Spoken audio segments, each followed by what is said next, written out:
Assalamualaikum warahmatullahi wabarakatuh. Para penimba ilmu yang sejati. Pada tafakur kali ini, kita coba memadukan pemahaman antara agama dan sains dalam merekonstruksi penciptaan alam semesta sebagai bingkai untuk mengesahkan Allah.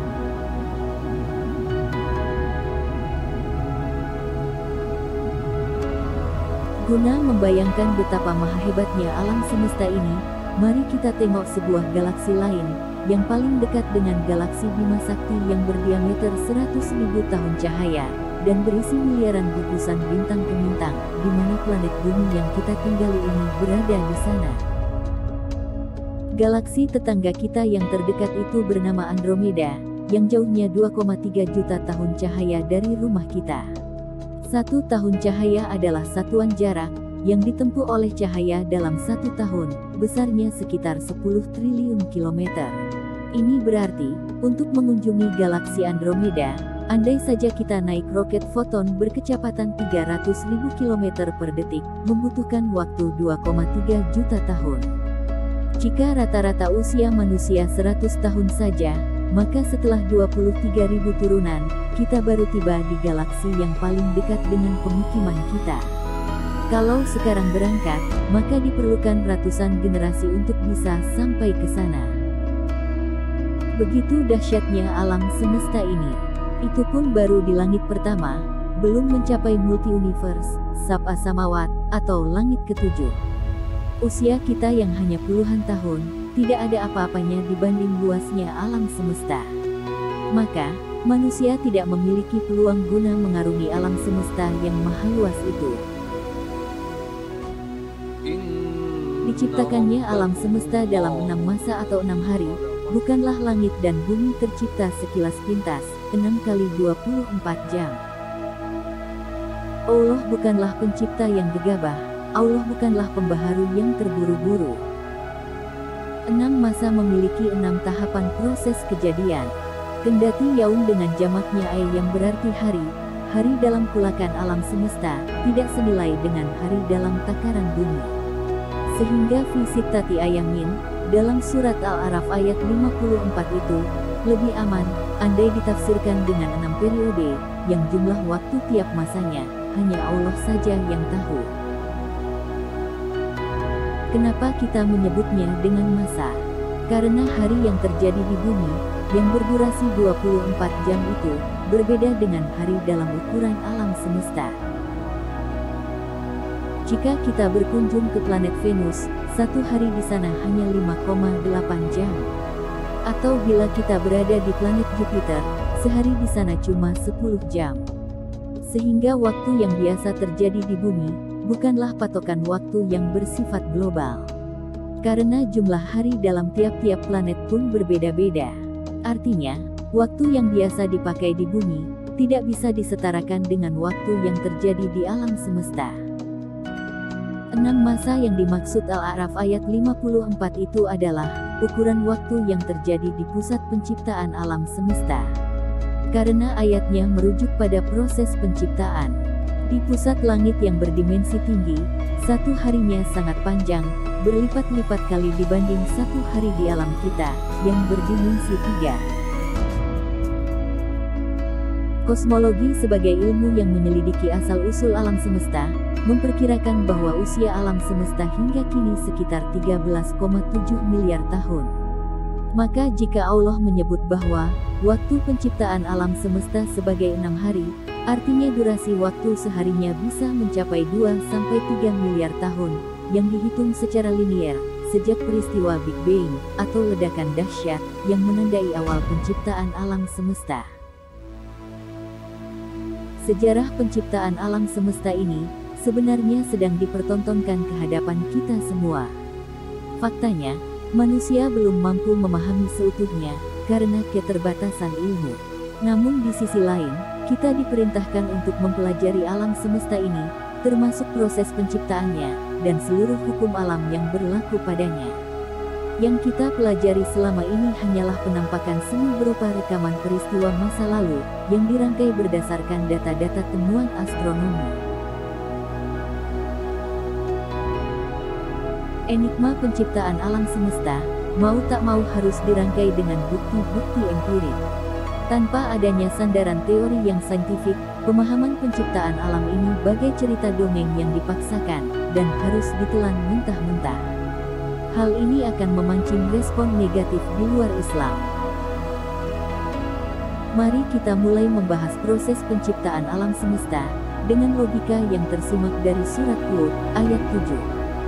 وهو الذي خلق السماوات والأرض في 6 أيام وكان عرشه. Ayat ini menginformasikan tentang keberadaan Arsy dalam urutan waktu penciptaan, bahwa alam semesta diciptakan dalam 6 masa. Sebelum itu, Arsinya berada di atas air.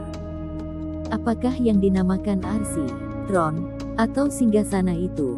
Arsy adalah makhluk ciptaan Allah yang paling awal dicipta, dan terbesar dari segala ciptaannya. Arsy berfungsi sebagai pusat pemerintahan alam semesta. Lewat Arsy itulah, Allah mengendalikan segala peristiwa yang terjadi di segenap jagat semesta raya ini. Luasnya membentang antara langit dan bumi yang terus berekspansi atau mengembang, dan bersifat meliputi wasi'a kursiyuhus samawati wal ard. Karena itu, Allah selalu mengaitkan Arsy ini dengan keberadaan langit dan bumi, yang proses penciptaannya terus berlangsung. Seluruh informasi yang masuk dan keluar langit, terdeteksi dari Arsy, termasuk aktivitas manusia. Berbicara tentang Arsy, bukan berarti membahas lokasi tempat tinggal Allah. Ini berbeda, karena Arsy baru ada, setelah terciptanya alam semesta, yang awalnya meledak, lalu terlontar ke segala penjuru. Dan tidak ada secuil ayat pun, atau informasi hadits, yang menerangkan bahwa Allah tinggal di Arsy. Di mana posisi ledakan dahsyat yang kita kenal dengan Big Bang itu? Pusat ledakan yang mengawali penciptaan alam semesta, berada di kawasan alam berdimensi 9, yaitu langit tingkat 7, sebuah wilayah yang maha luas, karena memuat seluruh isi langit yang berada di bawahnya, dari langit pertama hingga langit ke-6. Langit bukanlah sekadar ruang kosong berisi bintang-bintang yang jumlahnya miliaran. Namun langit juga dipenuhi oleh zarah-zarah primer, yang membentuk langit itu sendiri. Jika diruntut berdasarkan tingkat dimensinya, maka pusat langit pertama yang berdimensi 3, berada di langit kedua. Pusat langit kedua yang berdimensi 4, berada di langit ketiga. Pusat langit ketiga yang berdimensi 5, berada di langit keempat.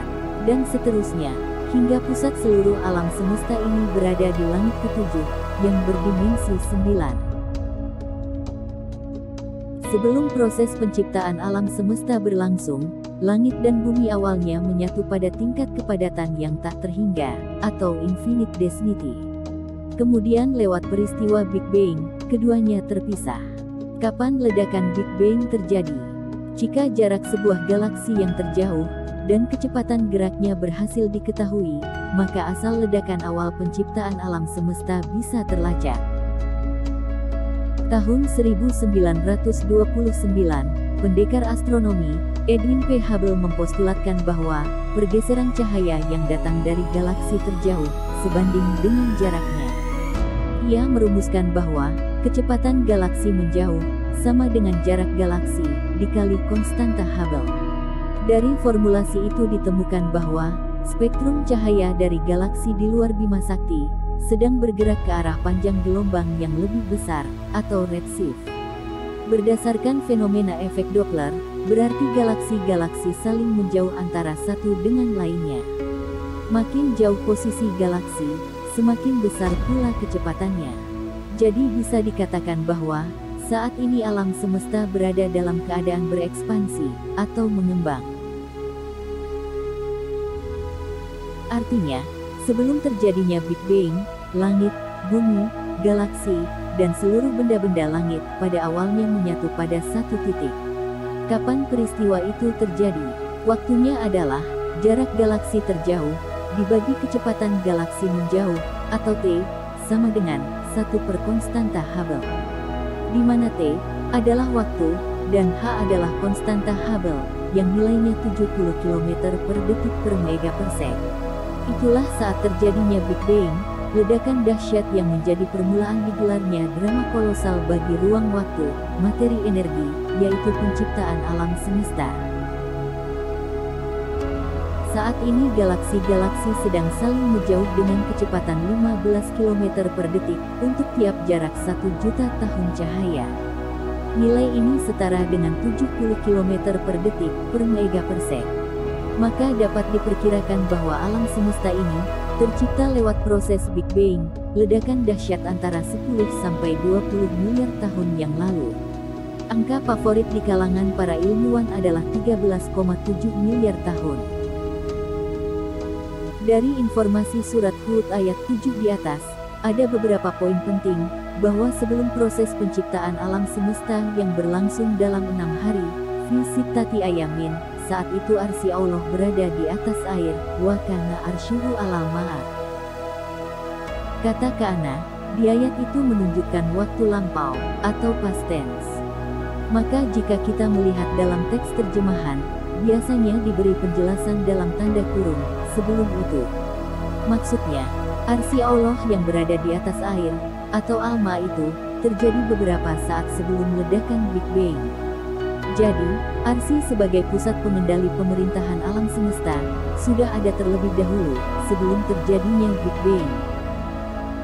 Yang menarik di ayat tersebut adalah, informasi tentang adanya air. Air apakah sesungguhnya yang ada sebelum proses penciptaan alam semesta itu?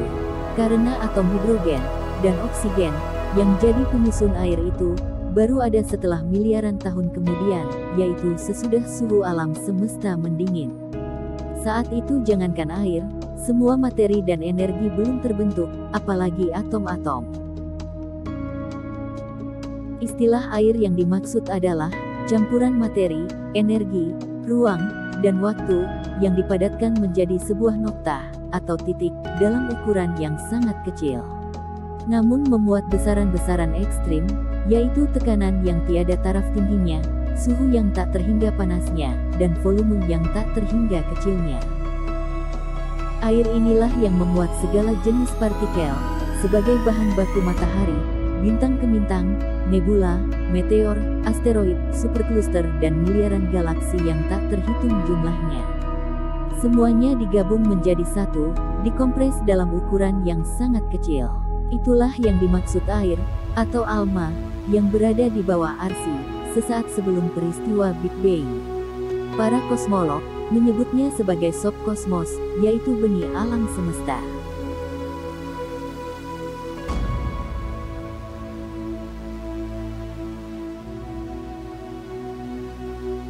Begitulah suasana detik-detik sebelum terjadinya Big Bang, lewat satu kata penciptaan, yaitu kun.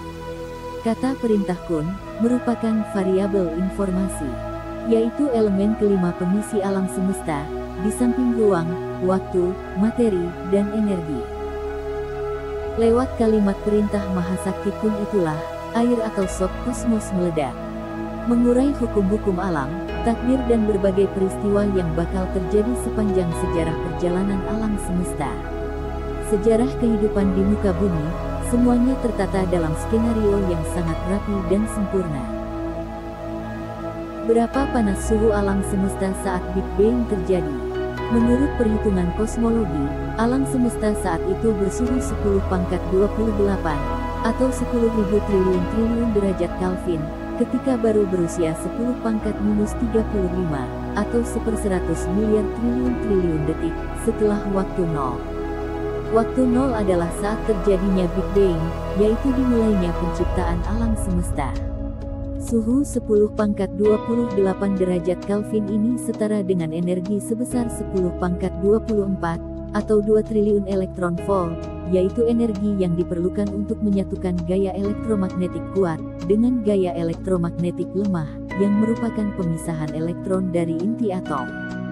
Sampai saat ini, belum ada akselerator yang mampu menghasilkan energi seakbar itu.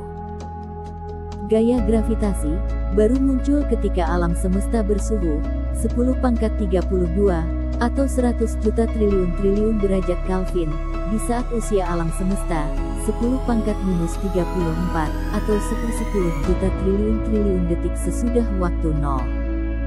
Jika perjalanan dahsyat penciptaan alam semesta diteruskan hingga mendekati waktu nol, maka kita bakal mendapati keadaan yang disebut singularitas. Sebuah kondisi tiada ruang dan waktu. Pertanyaan kapan, ada apa, dan di mana, menjadi tidak ada artinya. Tidak ada lagi informasi dalam Al-Quran, kecuali saat itu yang ada hanyalah Allah yang Maha Perkasa. Sejarah penciptaan alam semesta yang ditandai dengan peristiwa Big Bang dalam 6 masa itu, berlangsung beberapa tahap. 2 periode digunakan untuk menyiapkan planet bumi, dan 4 periode dirancang bagi terbentuknya ekosistem baru, agar planet biru ini layak untuk dihuni oleh manusia yang berkelanjutan.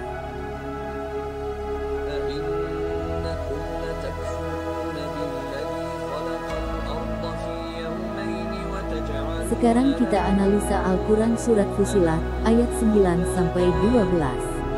Intisari ayat-ayat ini menginformasikan bahwa ayat 9, bumi tercipta dalam 2 periode. Ayat 10, Rawasiyah, atau peneguh, diciptakan dalam 4 periode. Ayat 11, langit dan bumi, diciptakan bersama-sama. Dan ayat 12, langit tercipta dalam 2 periode. Mari kita membahas urutan penciptaan alam semesta, berdasarkan kronologi, yang tersimak di 4 ayat ini. Karena langit dan bumi diciptakan bersama-sama, ayat 11, maka 2 periode penciptaan bumi, ayat 9, identik dengan 2 periode penciptaan langit, ayat 12. Dan 2 periode penciptaan langit dan bumi itu, harus berlangsung setelah 4 periode penciptaan Rawasiyah, ayat 10. Sebab, ayat 10, dan ayat 11, dihubungkan dengan kata, summa, yang berarti kemudian, lalu, atau sesudah itu. Jadi 6 periode penciptaan alam semesta, bisa dikatakan bahwa, 4 periode penciptaan Rawasiyah, atau peneguh, lantas disusul oleh 2 periode penciptaan materi, yaitu langit dan bumi. Yang menarik, di ayat ini muncul istilah Rawasiyah. Apa yang dimaksud dengan Rawasiyah? Sebagian mufasir mengartikannya dengan gunung. Sebagian lain menafsirkannya sebagai peneguh, penambat, atau perekat. Baik gunung, atau peneguh, sebenarnya berfungsi sama, yaitu agar pergerakan bumi stabil saat rotasi, maupun saat revolusi. Sehingga bumi tetap pada lintasan orbitnya, dan kita yang berada di dalamnya tidak merasakan getaran atau goncangan. Guna memudahkan pemahaman tentang Rawasiyah, mari kita mempelajarinya lewat surat Luqman ayat 10. Dia menciptakan langit tanpa tiang seperti yang kamu lihat, dan dia meletakkan Rawasiyah agar bumi tidak mengguncangkanmu.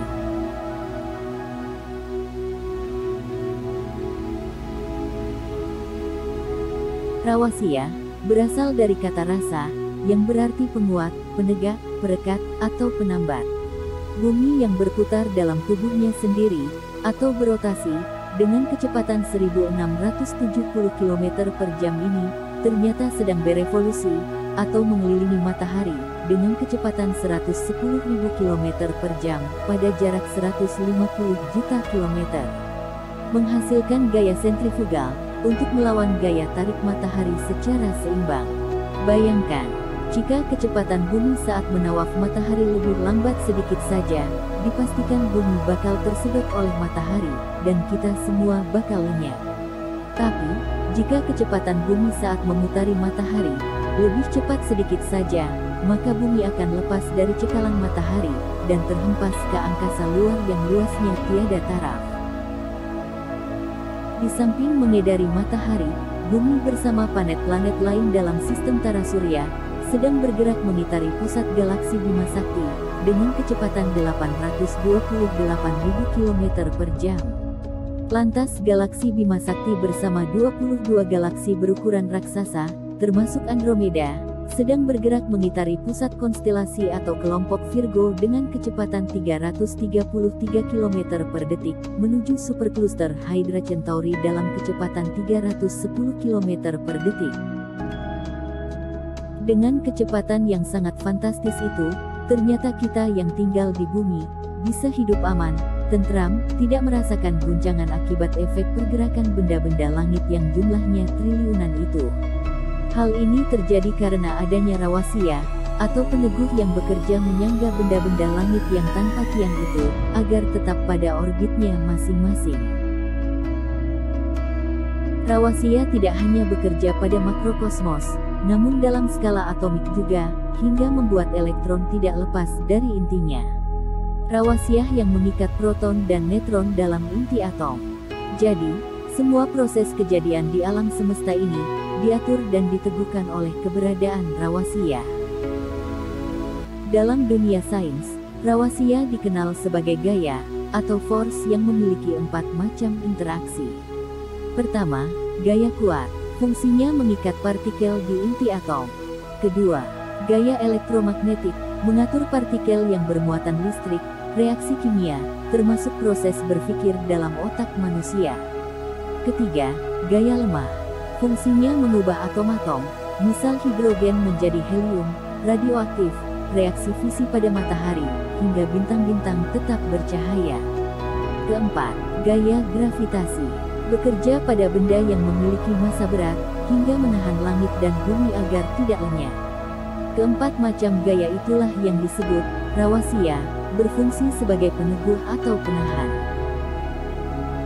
Dari informasi 4 ayat di surat Fussilat, yang dipadu dengan data-data sains, maka 6 periode penciptaan alam semesta yang diawali dari keberadaan air atau subkosmos, sebagai cikal bakal alam semesta, yang berada di bawah arsi itu, meledak dan kita sebut dengan istilah Big Bang, sebuah permulaan digelarnya drama kolosal alam semesta.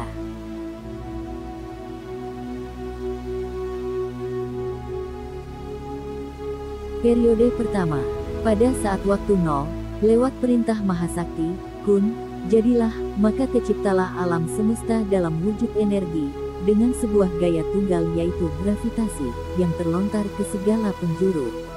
Periode ini berakhir pada saat usia alam semesta baru 10⁻34 detik, atau 1/10 juta triliun detik setelah waktu nol, dengan suhu 10⁻32 derajat Kelvin, atau 100 juta triliun derajat Kelvin. Periode kedua, dimulai ketika alam semesta berusia 10⁻34 detik, dengan suhu 10⁻32 derajat Kelvin, tatkala gravitasi terbagi menjadi elektromagnetik kuat, dan elektromagnetik lemah. Lantas berubah menjadi partikel-partikel mengikuti formulasi E sama dengan M kali C kuadrat. Periode ketiga, saat itu usia alam semesta 10⁻35 detik, setelah waktu nol. Dengan suhu mencapai 10⁻28 derajat Kelvin. Di periode ini terbentuklah partikel kuark, yaitu proton dan neutron. Periode keempat, dimulai saat alam semesta berusia 10⁻10 detik, atau 1/10 miliar detik, setelah waktu nol.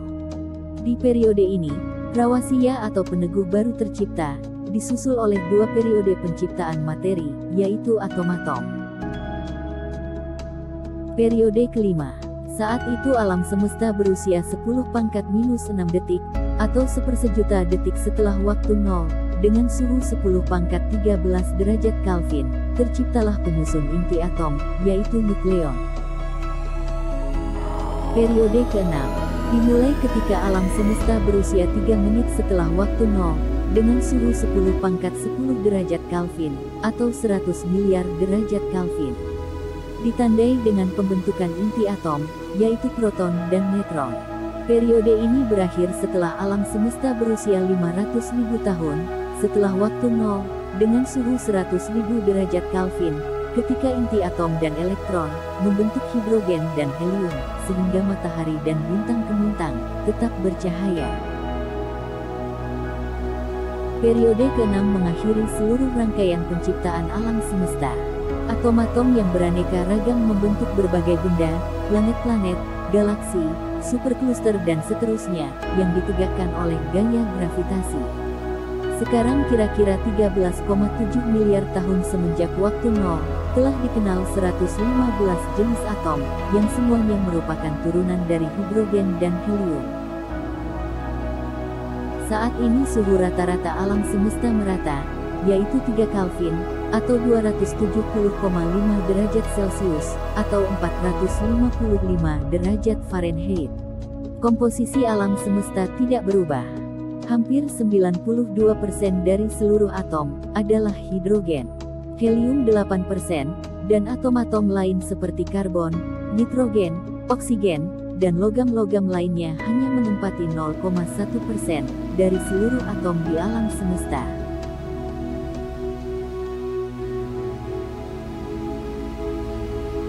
Langit, bumi dan segenap isinya adalah karunia Allah.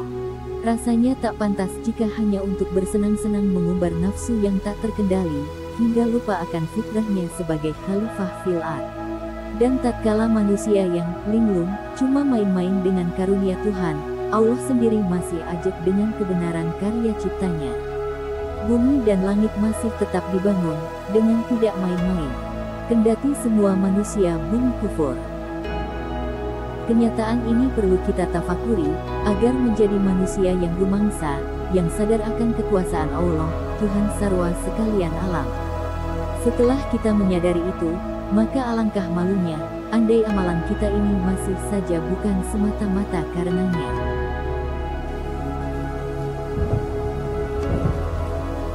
Semakin kita kaji ciptaan Allah, semakin muncul pula keunikan yang baru. Segenap ruang, gerak, dan cahaya hanya milik Allah. Dia Gusti yang Maha Bisa. Tetaplah bersama channel HDK untuk memperoleh informasi yang unik. Tetap sehat dan Assalamualaikum warahmatullahi wabarakatuh.